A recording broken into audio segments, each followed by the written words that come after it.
बिहार में पहले फेज के मतदान होने में महज कुछ समय बाकी रह गया। ऐसे में पूरे देश में बिहार विधानसभा चुनावों की चर्चा है।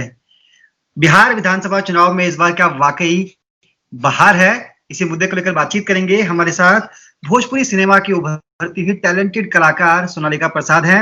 इन्हें गोल्डन गर्ल के नाम से भी जाना जाता है। सोनालिका जी, स्वागत है आपका पंजाब केसरी ग्रुप में।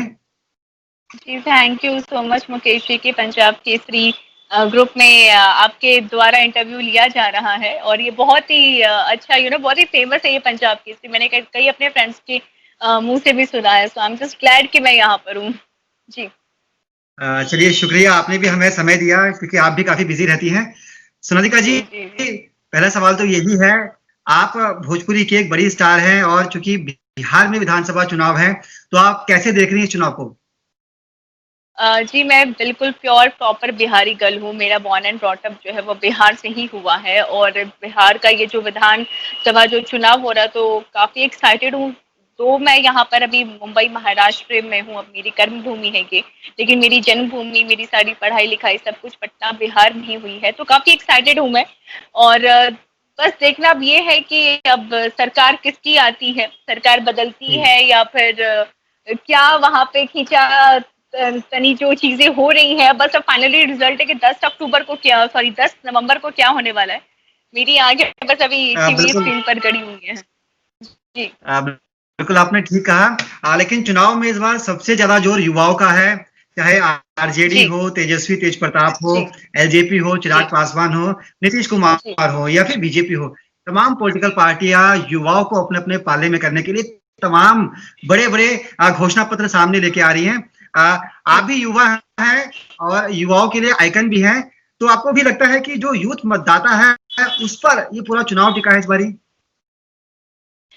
हाँ, इस बार ये हो रहा है कि पहले था कि विकास के नाम पर जो है लोग वोट देते थे। अब क्योंकि जैसा मुझको लग रहा है, जैसे मैं न्यूज से भी देख रही हूँ कि बीजेपी की सरकार चाहे भी जेडीयू जो है वो काम जी। अपना कर रहे हैं। तो अब जो अपोजिशन पार्टी क्या कुछ ऐसा नया ला सकती हैं। तो आई गेस उनके पास अभी, क्योंकि कोरोना से तो चलो पूरा विश्व अभी परेशान है, किसी के पास से लड़ने की क्षमता या तैयारी किसी के पास नहीं थी। लेकिन अब एक नया मुद्दा क्या हो सकता है, तो युवा बेस्ड है। तो ये चीज अभी एक मुद्दा मैं देख रही हूँ कि विकास जी। वर्सेस जो एक है नया युवा पीढ़ी का जो चल रहा है। जी अच्छा, आप बिहार से हैं और आप सिनेमा से भी हैं। कहते हैं कि सिनेमा समाज का आईना होता है। समाज में जो जी कुछ हो रहा होता है वो सिनेमा में दिखाया जाता है। जी बिहार में क्या हो जी रहा है? लगातार जेडीयू की सरकार रही है बिहार में, उससे पहले आरजेडी की सरकार रही है।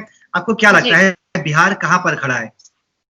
देखिए, बिहार कहाँ पे खड़ा है, ये बहुत सही सवाल पूछा। और आप भी जो कि दोनों के खेमे में अगर देखे जाए तो दोनों के खेमे में जो है वो 15-15 साल का जो है वो उनका सरकार चला है। चाहे वो आरजेडी का हो, जब से मैंने होश संभाला है तब से मैं सुन रही थी कि आरजेडी की सरकार चल रही थी। तो 15 साल उनके चले, उसके बाद फिर 15 साल के बाद फिर बदलाव आया और फिर जेडीयू की सरकार चली।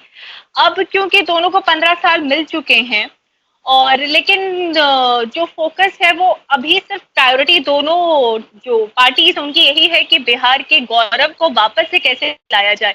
क्योंकि कुछ पहले जमाना था जो बिहार में देखा जाता था कि नंबर 1, नंबर 2, नंबर 3 के स्टेट काउंटिंग में आते थे। अब बिल्कुल 9वें या 7वें पायदान पर पहुंच चुके हैं। तो बिहार की गरिमा को, बस खोई गरिमा को वापस लौटाएं, कोई भी पार्टीज आए। और मैं उम्मीद करती हूँ कि कोई भी पार्टीज अभी आएंगी तो बिहार के लिए अच्छा ही करेंगी। आप चूंकि बिहार से भी हैं, आपको लगता है कि 15 सालों के दौरान जब जेडीयू की सरकार रही, चाहे जेडीयू आरजेडी की सरकार रही, चाहे बाद में जेडीयू बीजेपी की सरकार रही, बिहार में काम हुआ है। उसके साथ साथ बिहार में कुछ समस्याएं भी हैं। आपका खुद का आकलन क्या कहता है? देखिए, बिहार की जो समस्या है वो एक चीजें, दो तीन चीजों पर हमेशा रही है। एक लैक ऑफ एम्प्लॉयमेंट, एम्प्लॉयमेंट को लेकर के हमेशा प्रॉब्लम रहा है। और उसके बाद गरीबी रही है, हमेशा गरीबी, निचली गरीबी रेखा में पर कैपिटा इनकम काफी कम रहा है। तो ये तीन ऐसे मुद्दे हैं जो मेरे ख्याल से हर 5 साल पर ये मुद्दे आते हैं और इसी मुद्दे पर चुनाव लड़ा जाता है।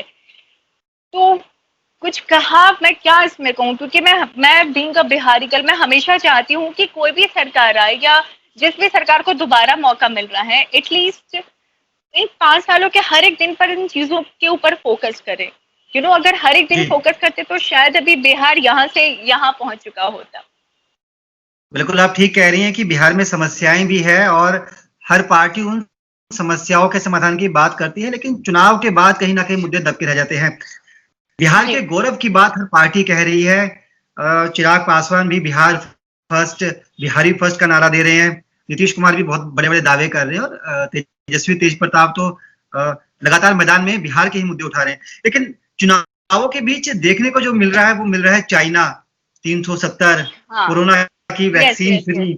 आपको लगता है कि जो बिल्कुल सही। ग्राउंड रियलिटी है वो अलग है, चुनाव के मुद्दे अलग बन चुके हैं?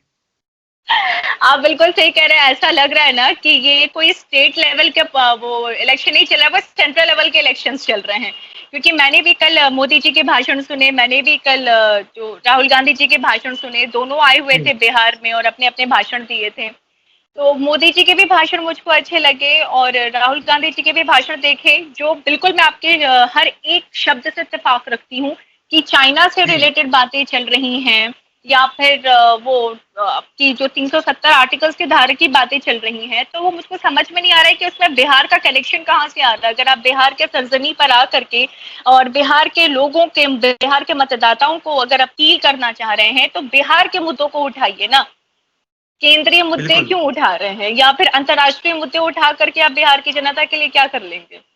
तो वो कहीं ना मतलब कहीं ये चीजें सवाल सोनालिका जी। बहुत भटकाव दिख रहा है मुझको, बहुत भटकाव दिख रहा है इन चीजों पे। असल मुद्दा पे कोई नहीं आ रहा है। अब या तो लोग युवा के ऊपर बात करें कि ठीक है हम युवा हैं, हम एनर्जेटिक हैं, इसीलिए आप हमें वोट जी, दीजिए या ये करिए। तो बहुत ही लोग ही कंफ्यूज मुझको लग रहे हैं। आप आपने इंटरव्यू के शुरुआत में कहा कि बिहार का एक बड़ा मुद्दा अनएम्प्लॉयमेंट भी है। ये देखा जी भी गया है जब देश में लॉकडाउन लगा, जब फ्लाइट शुरू हुआ मजदूरों का दिल्ली से, महाराष्ट्र से, पंजाब से, जहां जहां भी बिहार का आदमी काम करने के लिए गया हुआ था। आपको लगता है कि लॉकडाउन ने एक सबक दिया है बिहार को? जिस तरह से मजदूरों की दुर्दशा की कहानी भी सामने आई, बेचारे पैदल चल रहे हैं हजारों किलोमीटर, सैकड़ों किलोमीटर, खाना नहीं है। कुछ मजदूर ट्रेन की पटरियों पर सो गए, रात को ट्रेन आई और बेचारे कुचले गए। आपको लगता है कि जो मुख्य मुद्दे हैं वो कहीं ना कहीं चुनावों से गायब हैं, और ये चुनाव ऐसा चुनाव है जो बिहार के लिए एक माइलस्टोन बन सकता है अगर हम जमीनी मुद्दों पर फोकस करें, बड़े हवा हवाई मुद्दों को छोड़ दें? जी, बिल्कुल सही कहा आपने। और जिस तरीके से पलायन को लेकर के बात है, तो मुझको लगता है कि अगर बिहारी जिस भी राज्य में रह रहे हैं, अगर उस राज्य से निकल कर के बिहारी अपने राज्य में आ रहे हैं, तो उस राज्य की भी बहुत बड़ी ज़िम्मेदारी बनती है कि हम उनको उनके राज्य तक सही सलामत पहुँचाएँ। ये सिर्फ़ अकेले ये बिहार का मेरे ख़्याल से ज़िम्मा नहीं होता। अगर हमारे घर कोई गेस्ट आए हुए हैं और उनको उनके घर तक जाना और कोई समस्या आ गई है, तो भाई हम अपने तरफ से भी पूरी तैयारी उनको देनी चाहिए, ना कि उनको बिल्कुल ऐसे छोड़ देना चाहिए कि आप जाओ अपने हिसाब से और फिर अपने पहुंचो अपने राज्य में। जी बिल्कुल, आपने कहा कि गेस्ट अगर आता है तो हमारी भी जिम्मेदारी बनती है उसको सम्मान देने की। जी जी लेकिन जी सवाल जी यही जी है कि इन चुनावों में रोजगार एक बड़ा मुद्दा होना चाहिए था।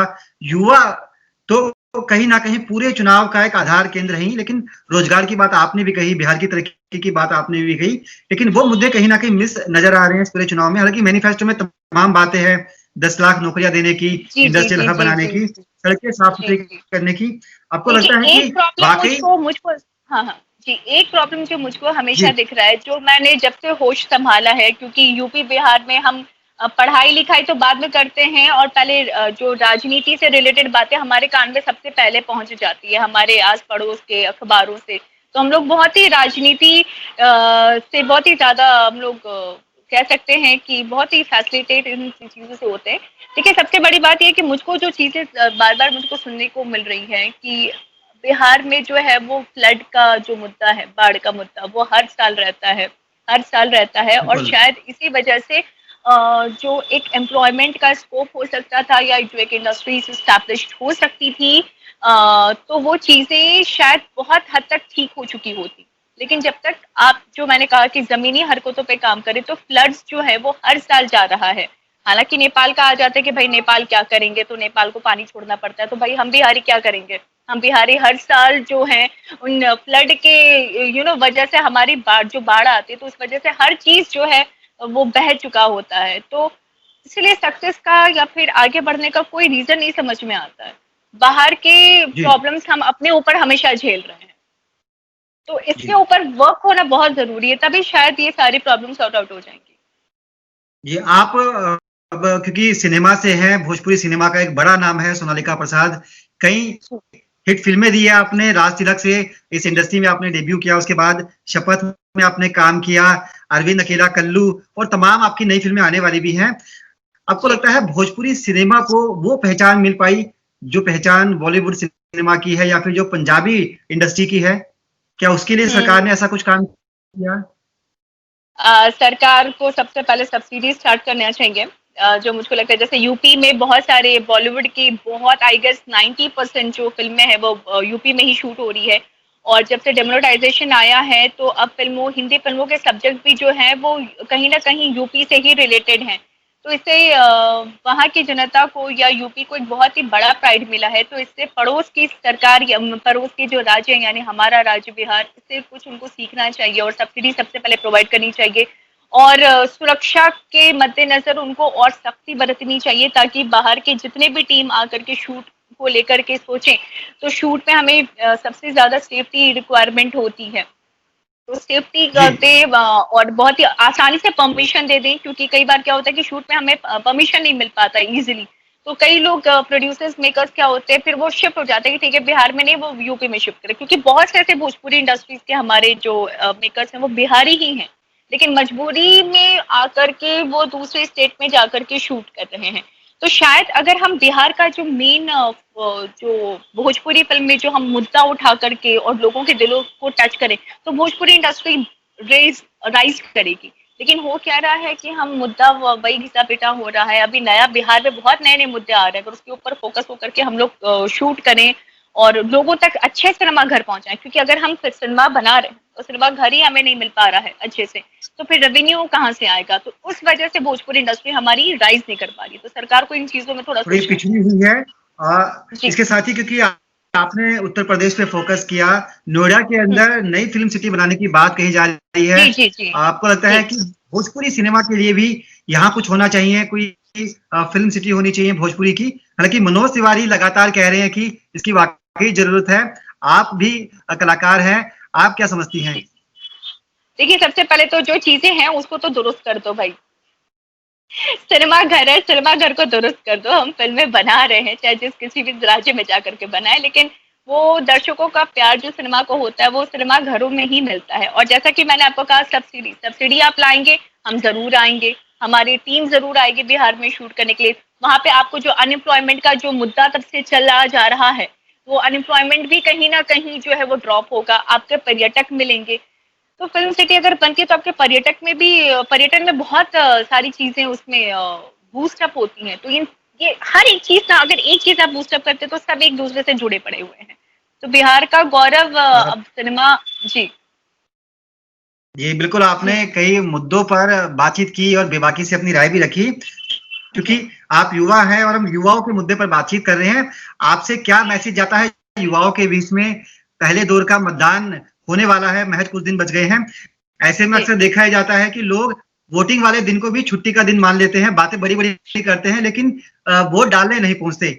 ऐसे लोगों से आप क्या मैसेज देना चाहेंगी? सोनालिका क्या कहती है वोटिंग को लेकर? देखिए जैसा कि हम लोग अपने आप को शीशे से ज्यादा मोबाइल पर देखना पसंद करते हैं और डिजिटल मीडिया पर सोशल मीडिया पर हम अपने आप को पोस्ट पिक्चर्स करते हैं।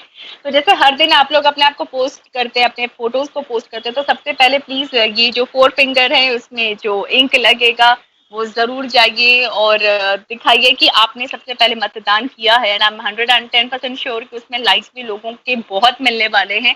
और साथ ही साथ कि आप जब वोट दें तो सिर्फ नया ताजा तरीन जो इमीडिएट आकर के जो बाउंस आपके सामने कर रहा है, तो उन चीजों के ऊपर ना सोच करके गहराई से सोचिए कि कौन सी पार्टी जो है लिटरली आपके लिए है, ना कि सिर्फ एक छलावा दिखाए या एक दिखावा दिखाए। तो ना छलावा में फंसे ना दिखावा में फंसे, बिहारी है बस ताबड़तोड़ vote they.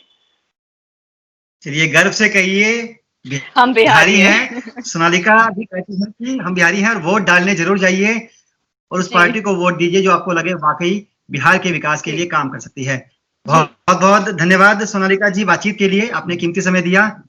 Ji, thank you so much Mukesh and thank you so much Punjab.